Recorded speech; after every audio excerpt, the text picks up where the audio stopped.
Hi, this is Jason from Horrific Nightmares. Back to do my 31 Days of Horror in October, day 13. Today, as you can see, I'm going to be doing Killer Campout.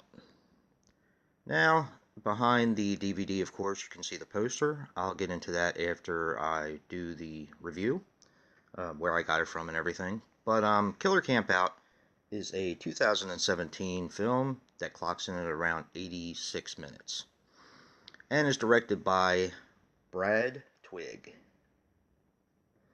Now, he's responsible for some segments in a couple of anthologies that I'm going to be reviewing at the end of the month called Frames of Fear 1 and Frames of Fear 2.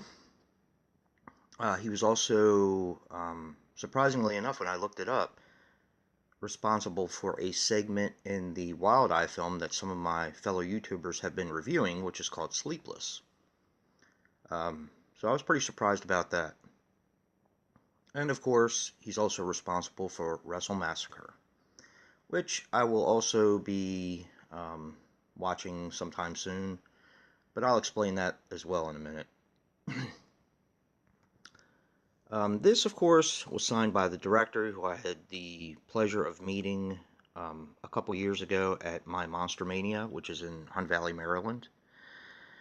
I did purchase Killer Campout, Frames of Fear 1, and Frames of Fear 2. It's got a few signatures on there. It just looked like fun, and I am a big supporter of independent horror. I think that that's the future, in my opinion. So this year, when I went to Monster Mania, Fuzzy Monkey Cinemas, or Fuzzy Monkey Films rather, was there again this year, and I pretty much sat down and talked with them a while, explaining that I had, met them the year before and got Killer Campout and Frames of Fear 1 and 2, and they had the new movie that they just got done working on, which is called Massacre, on the table, so I purchased that, and I believe it's Omnibus of Blood.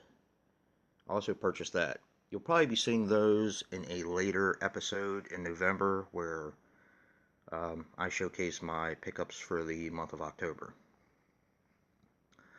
This is a very simple plot, as it's a throwback slasher. This takes place in the 80s. It's about a couple of counselors who are, I guess, counseling troubled youth, and there is a kind of like a hillbilly maniac in the forest, which dispatches his victims and eats them. Yeah. And that's all I'm going to tell. There is more to the story, of course, but that's all I'm going to get into. It's a typical throwback slasher on a micro budget. The acting is not that great. The gore is incredible. They really did a good job with it. This movie has some comical elements to it, and it seems like it's very self-aware. Like, it really knows what it is. And I can appreciate that, so I kind of let the acting go. Like I said, it is independent horror, so, you get what you get. But in doing some research, I did find out that this was filmed in West Virginia and in, I believe, Boonesville, Baltimore. Or Maryland, rather. So there's a bit of a connection. Glad they were at Monster Mania both years. It was nice to meet them, get some autographs, and yeah, I was able to pick up this really nice poster. I think this is a fantastic cover myself. It's just a lot of fun. Now, of course, if you notice, I'm not at my typical place of filming. I mean, I am, but I usually film on my ottoman. Unfortunately, I can't do that as I am babysitting my granddog, Ziggy. Say hi, Zig. Yeah. He's tired. So, yeah, this is not my typical filming place, but we're getting through it. Um, yeah, I'm gonna give this movie a 7. Uh, it was between a 6.5 and a 7, and I really didn't know which way to go on it. But, when I had time to digest the movie and kind of sit back and think about it, I think a 7 is more than fair. And that's 7 smashed pumpkins. But know what you're going into if you decide to pick this up and watch it.